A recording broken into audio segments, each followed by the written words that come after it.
Kayo ba, pagdating nyo doon, Senador Ping Lacson, bakit mo tatanggapin ng motion ng defense?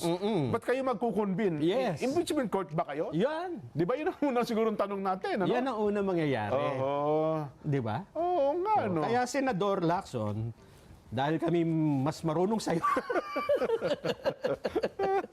Kasi din ang una, no? Sabi nga ni Senador, ngayon talaga pwede na. Oo. Senador Dante Marcoleta, magtalo tayo, tingnan natin. Yun nga. Tatanggapin ba natin? Magkukunbin ba tayo? Bakit tayo magkukunbin?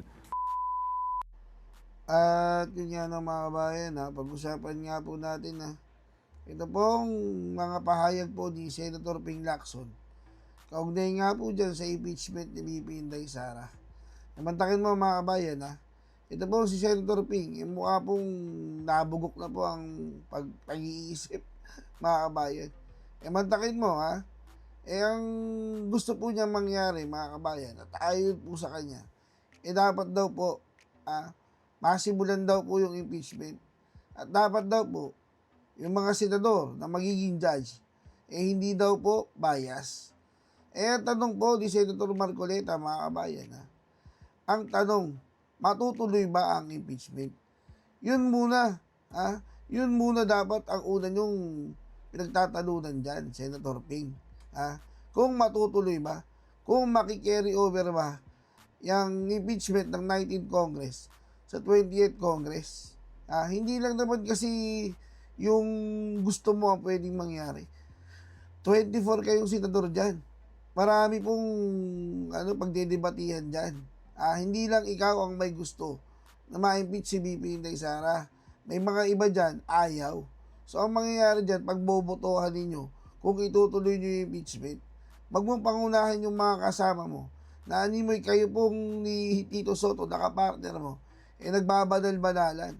Akala nyo po, napakagagaling ninyo Diba? Hindi po lahat ng talino, nasa sa inyo po. Hindi po sa lahat ng pagkakataon, tama po kayo.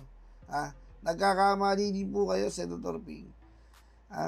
Intindihin niyo po yung mga kasama niyo. May mga sarili rin po paninindigan yung mga yan Hindi naman pwedeng kayo ang masunod dyan.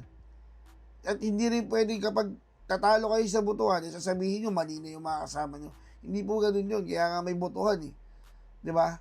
Gamit mo ng utak, Senator Ping. Kaya ka nasisira sa mga pangangatwiran mong ganyan. Hindi tama yan, sir. Kala mo, kayo lang dalawa ni Tito Soto yung laging tama. Ito mga kabayan, panoorin nyo po paano po sinopla. Ito po si Senator Ping Lacson ng Net25. Pero isa rin sa mga naitatanong sa kanila, ano ang mangyayari sa pagbabalik ng sesyon sa usapin ng impeachment? Oho. Kasi isang buwan katahimikan, Nelson.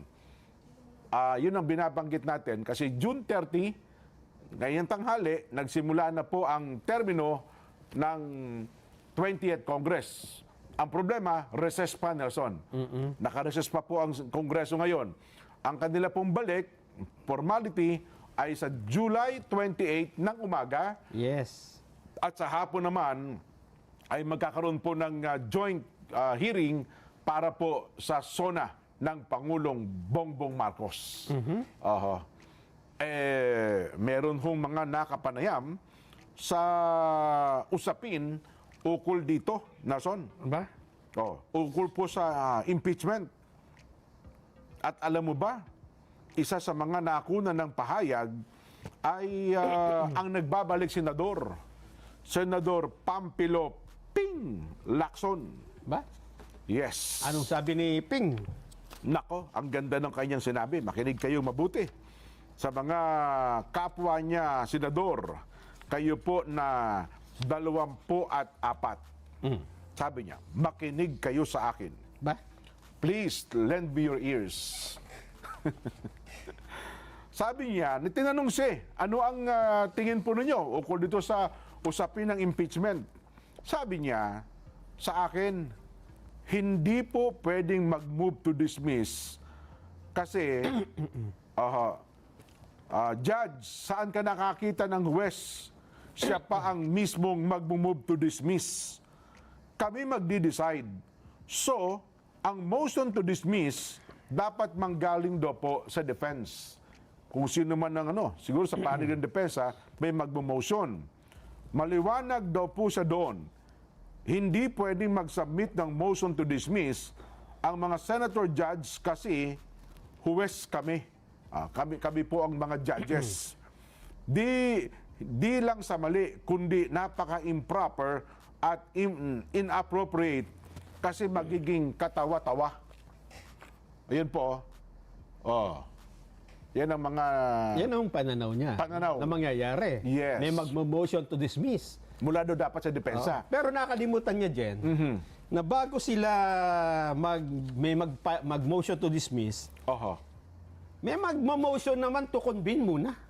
Yes, Di ba? tama Kasi ka, hindi oh. naman sila impeachment court eh. Oo. Pag upo nila doon, hindi naman sila court kagad. Nawala na di yung ba? kapangyarihan nila. Oo. Napaso na yun eh. So magko-convince sila as impeachment court. Yes. Diyan maglalabanan. Oo. Kailangan ba tayong mag-convene as impeachment court? Yun. Wala yung motion to dismiss doon. Oo. Di ba? Wala pang mag-motion. Wala. Siyempre, ang pag-uusapan niyo na muna natin, teka lang, sabi niya, mag-convene na tayo as impeachment court. Oo. And then magtatanong, bakit? Bakit tayo mag-convince? Oo. Kasi galing sa 19th Congress eh. Oo. Parang ganun ang mangyayari. Pagtatanong, bakit? Oo. Continuing body ba tayo? Di ba? Continuing buying tayo sa ibang bagay, pero Oo. sa mga issue, at saka yung 11 prosecutor, Nason, magkakaroon din ng eleksyon ng Kamara kung papayag nga. ba sila. So, Sino-sino yung 11 prosecutor? So itong sinasabi ni Senator Lacson Oo. ay medyo, anong tawag nila doon, Jen? Oo. Nauna yung karwahe kesa sa kabayo. Ayun. Kasi may una muna eh, di ba? Oo. Pagtatalunan nyo muna yan kung pwede ba kayo mag-convene. Di ba? Oo. Kasi As impeachment court. Oo. Kasi siyempre, may we will convene as impeachment court. Oo. Wala magsasabing motion to dismiss, hindi. Wala. Magque-question, pwede ba tayo mag-convene o hindi? Nako. Di ba? Oo. As impeachment court. Buhay pa ba ang impeachment case? Yung carry-over provision. Oo. Kayo ba, pagdating nyo doon, Senador Ping Lacson, bakit mo tatanggapin ng motion ng defense? Ba't kayo magkukonvene? Yes. Impeachment court ba kayo? Yan. Di ba yun ang unang sigurong tanong natin? Ano? Yan ang una mangyayari. Oo. Di ba? Oo nga, no? Kaya Senador Lacson, dahil kami mas marunong sa'yo, Kasi din ang una, no? Sabi nga ni Senador, ngayon, talaga, pwede na. Oo. Senador Dante Marcoleta, magtalo tayo, tingnan natin. Yun nga. Tatanggapin ba natin? Magkukonbin ba tayo? Bakit tayo magkukonbin? Isang buwan na nakalipas. Mula ngayon, sa araw na ito, June 28, hanggang July 28, nagkaroon po ng isang buwang katahimikan sa Senado at saka sa Kamara ukol sa usapin ng impeachment. tama. Automatic ba may sasampa sa 20th Congress ang usapin ng impeachment? Ba, hindi naman. Yun ang Kasi tanong. siyempre, may magsisimula talaga yan. Eh. Oho. May magsasabing, we will now convene as impeachment court. Yan. At may magkaka-question na dyan. Teka. Wait. Bakit tayo magkukonbin? Ayun, di ba? Oho. Doon na sila magtatalo-talo. Kasi hanggang ngayon, ang complaint na sa Kamara eh. Di ba? Bumabalik. Ibinalik ka sa kanila. At saka yung mga prosecutor congressman, may nabuo na ba? Wala pa ata eh. Wala pa yata. Di ba? Oo, kasi Bagong termino eh. sisimula pa lang sila eh. Ayun, Nako, masakit pa nga ito. Mabigat nga ito sinabi ni Senador Ping Lacson. Nelson, ituloy ko lang. Sige. Sabi niya, nagbabala ako. Ba? Nagbababala ako. Ang nagbabalik na si Senador Pampilo Lacson, sabi niya, magiging kahiya-hiya, Nelson. Magiging kahiya-hiya. Make every uwian a special time. Red Ribbon Pasalubong Packs. Ang Senado, kapag ibinasura nito ang impeachment case ni BP Inday Sara Duterte nang hindi man lamang ito nililitis. So lilitisin. Ang tanong nga nila doon, paano kayo makapaglilitis? Na hindi pa nga kayo pinapayagan nagkukonbin para gawin kayong impeachment court. Yun muna yung pagtatalunan dyan. Tatanggapin ba ng kapwa yung senador, yung mga kasama niyong bago, Senator Ping? Yes. Di ba? Kasi meron din naman silang argumento dyan eh. Oo. Na ang hindi lahat ng bagay ay continuing. Yun. Mas lalo pa niyan magiging kahiya-hiya kapag umabot para po sa sitwasyong babalik rin ng Korte Suprema ang desisyon ng Senado bilang impeachment court sakaling palusutin ito ang inilulutang na motion to dismiss.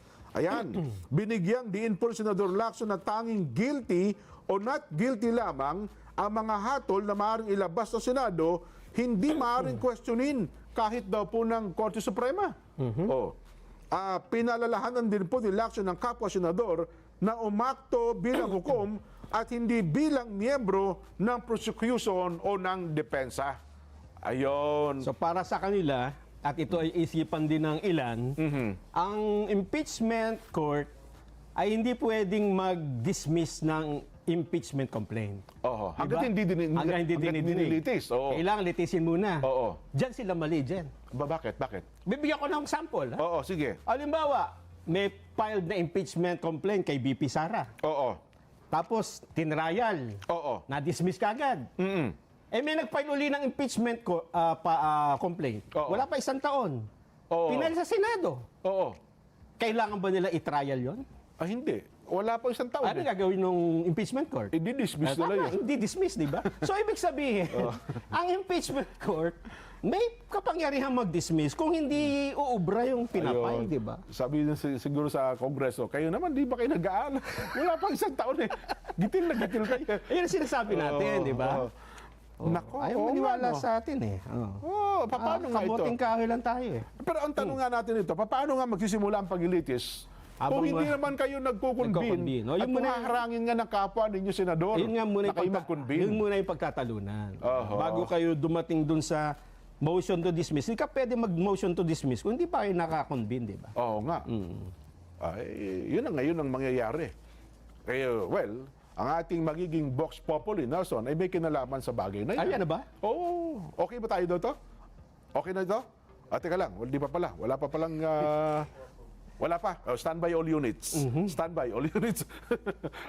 Pag-aaralan pa natin yung mga bagay na yan, ha? Kasi yun ang kanyang ipinupunto, Nelson, eh. No, pero ang tanong dyan, halimbawa, hindi nga naman ninyo dinismiss, pero hindi naman kayo nag-convene as impeachment court. Eh, di wala. Hindi technically, parang, di ba? Oo nga. Oo. Magiging mainit na usapin pa po yung bagay na yan. Ayan. Marami tayong paksa na inihanda sa araw na ito, Nelson. Mamaya na po natin ilatag ang ating magiging Vox Populi. Pero sa ating pagbabalik, meron tayong magiging panauhin, Nelson. Ayan ang importante. Yan. Dito po kasi sa atin, napakainit na po ng issue ukol doon sa 911 emergency. Sa part ng PNP, etc. etc. Pero alam mo bang, meron pala tayong executive director sa DILG na yan talaga ang kanyang porte. Nakatalaga siya. Ito assignment. Yun talagang Ito kanyang assignment. Oho. At ngayon ay naimbita natin sa loob ng ating himpilan para ipaliwanag sa atin ano ba ang nakapaloob dito sa 911 na ito. Ay, ibig sabihin, lahat ng tanong mo tungkol sa 911, masasagot na ngayon. Ay, dito. Kasi siya ang executive director. Kasi dyan, minsan tumawag ako dyan eh. Oo. 911. Okay. Ang bilis! Oo. Pagdating sa bahay, pizza. Pizza, ito na po. 911 yun. Maraming 11 yun. Hindi. Ay, hindi ba 911 lang yun? Pagdating ko, ang bilis mo, wala pang 30 minutes. Sabi nung nag-deliver, kasi po, pag umabot ng 30 minutes, libre na yung pizza nyo. Hindi. Ang ginawa mo doon, 911, 1111. Maraming 1 yun. Kaya pala Hindi pizza lang yung dumating. oo. Sabi ko, okay lang, pizza na, mabubusog kami. Sabi niya, nag-promote pa kayo. Hotline ng pizza delivery.